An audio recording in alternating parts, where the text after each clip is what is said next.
There's President Trump's motorcade here in Singapore tonight. He's heading to the Shangri-La Hotel for a night of rest before that all-important summit less than 36 hours from now. I want to bring in Senator Lindsey Graham now. He serves on the Armed Services Committee in the Senate, close ally of President Trump as well. And Senator Graham, thank you for joining us this morning. I know you've spoken to the president several times about this summit. What's your counsel? Is he ready? Does he know what he wants to get out of this meeting?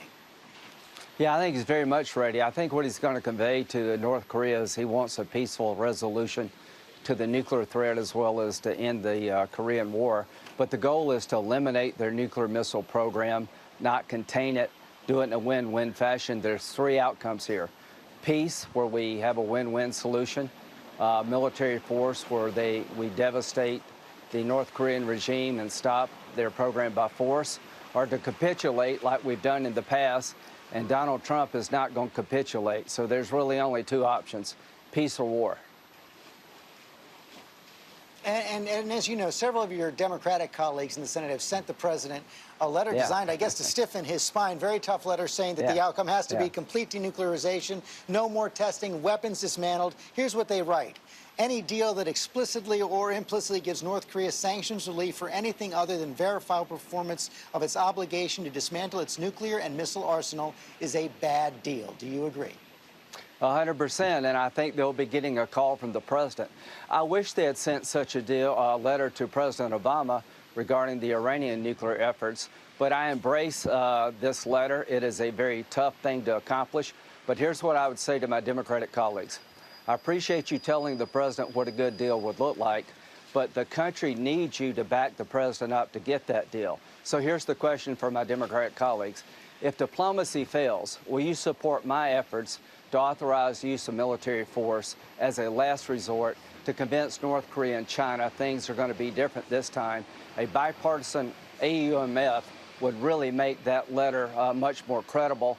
And if diplomacy fails, as a last resort, Democrats and Republicans need to put the military option on the table, or we'll never get a good deal.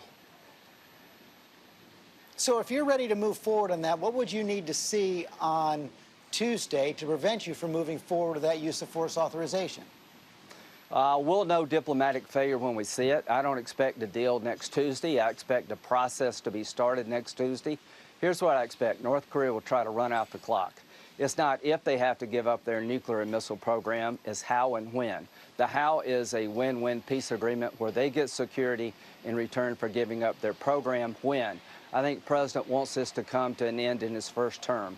They understand electoral politics in North Korea of the United States. They always try to run out a president in terms of the time on his watch. That's not going to happen here. So we'll find out in about a year if this is going to work. And I have an AUMF already drafted. I hope I never have to use it.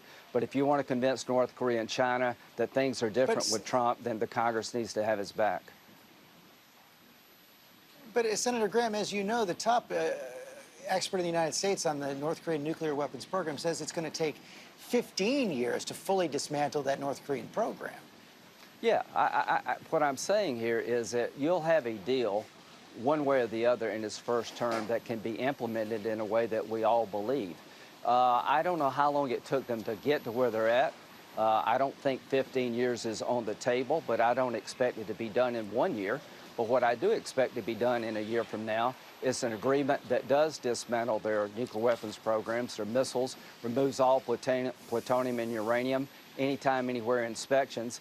And we're not going to let them run out the clock again. They talk about giving up, but they wind up building up. It's as old as time itself as to what North Korea does. They promise a bunch of things, then they back out. Trump is going to call the question on North Korea while he's president of the United States. He's not going to pass this on to the next president of the United States. There's no reason they can't give up their nuclear weapons program within 15 years.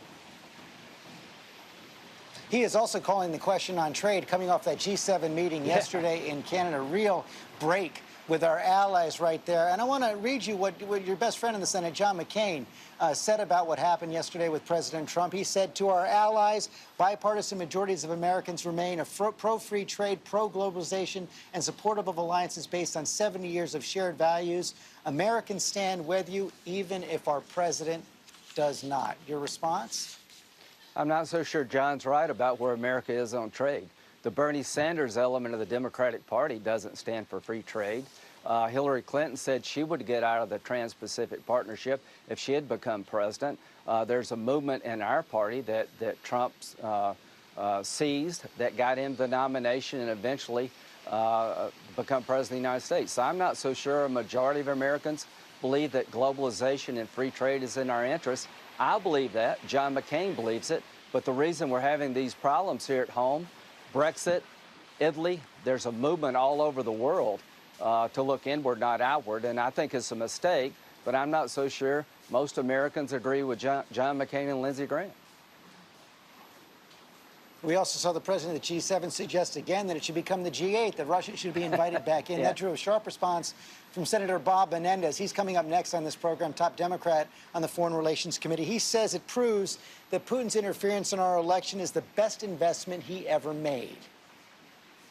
Well, I agree that expanding the G7 to the G8 now would be a mistake. You've got to deal with Russia. They're out there. They're in Syria, but there's no way I would ever agree to give them that legitimacy. The Soviet Union may have fallen, but the evil it represents is alive and well in Putin's Russia.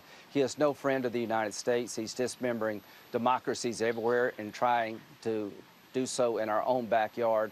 So there's no way I would legitimize him. I would stay tough on Putin. It would be a mistake to try to get him back into the G8. But to Bob and other Democrats, you've laid out what a good deal would look like. I agree with that deal.